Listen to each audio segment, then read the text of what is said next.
So what's up with Star Trek episodes that have cone-shaped aliens being just okay?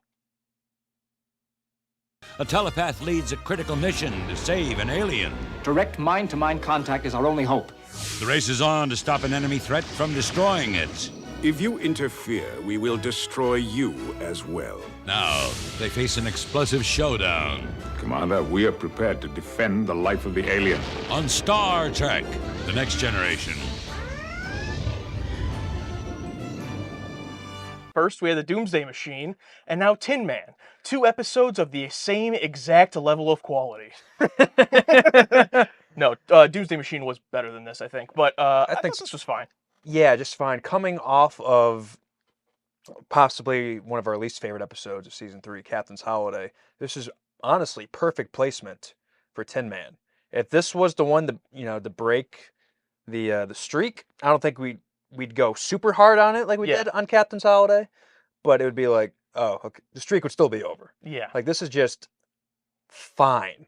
Like we thought about the episode retrospectively at the end. I'm like, this is a typical, like almost generic Star Trek plot. Guy comes in, asshole, also, really quick, one of my biggest pet peeves, beaming onto the Enterprise, being greeted, and just already, a dick in some way, or cutting off whoever's, greeting you. It's like, great. It just puts a bad taste in my mouth. Unfortunately, it works in this guy's character, because he can literally read everyone's brain all at once and knows what everyone's going to say. So it works for him, but just right off the bat, I'm like, God, Yeah, and I thought that the character of Tam actually got better, both written and the actor's performance as the episode went on. And his first one or two scenes, I was like, oh God. But then he had a lot of good moments. His scene with Troy is one of the best of the episode. His scene with Data, both on the Enterprise and then at the end in the Tin Man. Alien, I guess it would be an alien. Jean jacket. So I liked all of his one-on-one scenes, but even the group scenes as it went on, like the scene in the boardroom where he had the back and forth with Riker, he ended up being a pretty good guest character. I just felt like the episode was one of those that didn't necessarily connect with me either on a plot level or really even a character level. I get it. Someone who is an outcast has to deal with something other people don't. I understand the story and I appreciate it.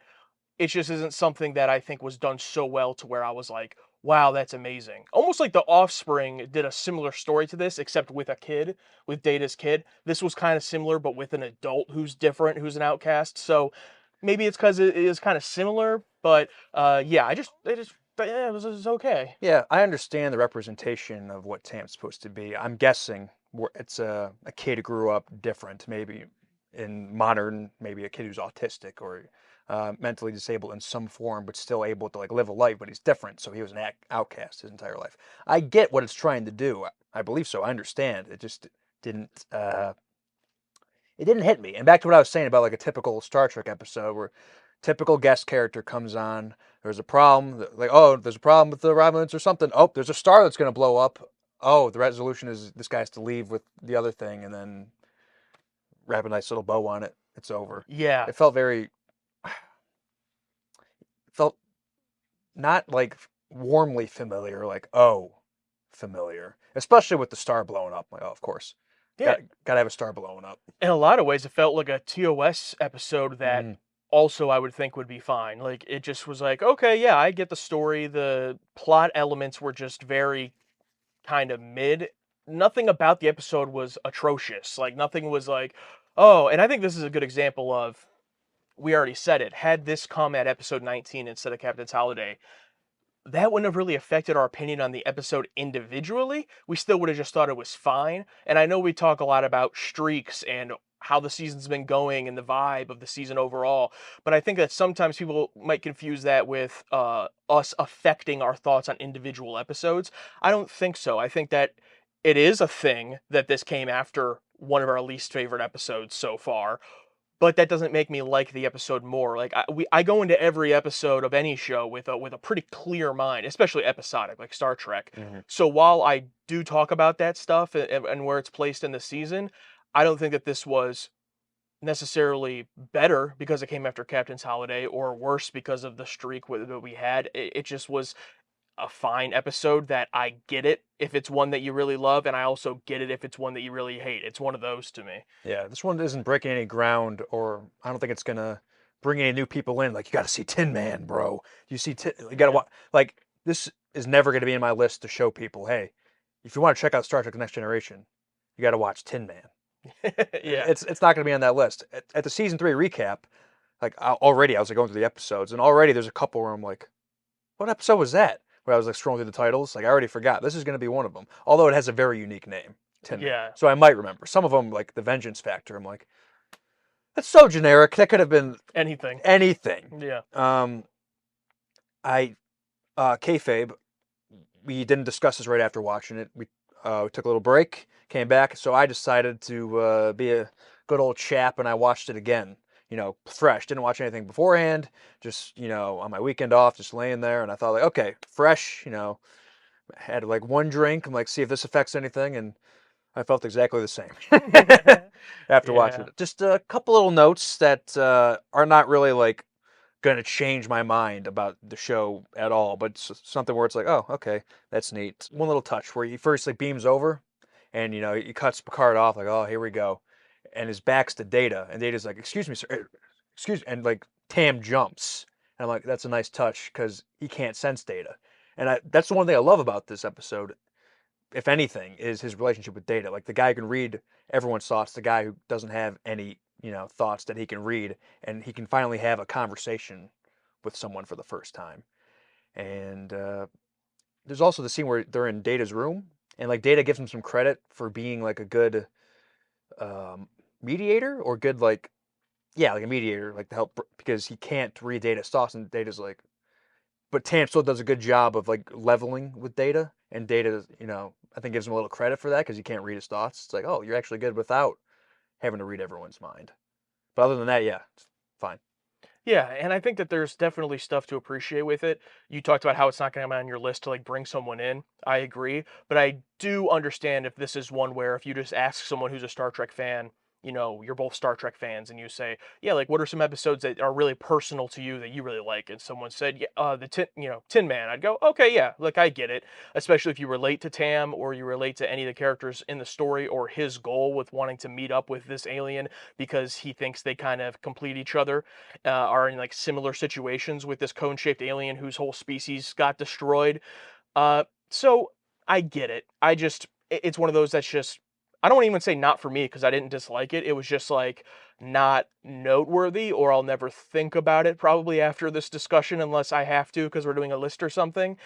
One nice thing is the nice button on the episode with Data and Troy, where earlier on in the episode, Tam is inside Tin Man. He's like, "This is where I belong," and then Data has that nice button with Troy, where Troy's like, "You do understand?" He's like, "This is where I belong," and then, you know, they look out the window together, and Troy leans on his shoulder, and then Enterprise floats away. Great ending, but everything before that, yeah. But I understand. Like, I love the bonding, and some people probably look at the bonding like, "Are you serious?" Like, Oh yeah, for sure. like I showed my girlfriend the bonding. Like, hey, you got to watch this episode. And rewatching that, I'm like, yeah, I like this one a lot. Yeah, no, and I've definitely seen that. I mean, IMDb, you know, the bonding's not super high up there. Like the fan base doesn't think of the bonding that way. But again, as a reminder, there are also Star Trek episodes that are iconic that recently we've loved. You know, The Defector, yesterday's Enterprise. So we're not always flipped. Sins of the Father with Worf and his brother. You know, so we love a lot of the iconic ones. I think it's just episodes like these where we're different kind of Star Trek fans, and there are a lot of Star Trek fans that like this is their jam, and I'm totally glad for those people, and I somewhat wish I could be, but to me it just doesn't really have anything there that I'm going to be looking forward to on a rewatch if I were to rewatch it. And the guest performer is fine. I would even say that he's good for what he was given. And that last scene, absolutely the best scene of the episode to me. While it is somewhat connected because of Data's experience with Tam to this episode, and I get why it's connected to this plot, that could be plucked out of this episode and you wouldn't be missing anything. Like you could watch that scene on its own and like, wow, that's a really good Data scene with Troy. You know, it's not you're not missing anything if you didn't watch the rest of it really. Yeah, true. It just works because Data's also in the same boat of like being different, Yeah, being raised different. So it definitely makes sense. It's not like it's out of left field. Like, where did this come from? It makes sense, yeah, absolutely, to end the episode. yeah. I do say I do enjoy episodes like this because I don't know what people are going to say. There's somewhere like The Defector, Yesterday's Enterprise, where it's going to be like all praise. Like right after watching those, I knew like, yeah, this is one of those ones. But ones like these where I'm like, I have no idea what people are going to say. I'm guessing there's going to be like, oh yeah, this is fine, or I love when people just go, all like this one sucks, or when some are just like, this is the best thing ever, and it's like really surprising because this is like the fans, this is like episodes for the fans. You know what I mean? Yesterday's Enterprise, The Defector, the popular ones, like those are the ones that you show people, but the ones like this where it's like, outsiders don't need to know about this. This is like for us to discuss. Yeah, and that's kind of what I was getting at too. Is like, I wish I could be in that group, but I just feel like when it comes to what you're describing, for us, it's just different episodes than other people. But there are a lot of people also that do love the bonding, or that love, is there in truth no beauty? So I'm not saying we're completely alone or separate, but there's definitely different camps of people that look for different things outside of the really popular ones that we just don't fall into the camp for this one, but I'm sure there are a bunch that do. Content-wise, I wish I hated it more, or I wish I liked it more, but I don't, and I'm not going to lie about that, so it's all I got. Alex and Josh, fill the target audience on a cosmic journey, feeling so immense. They're sitting in a room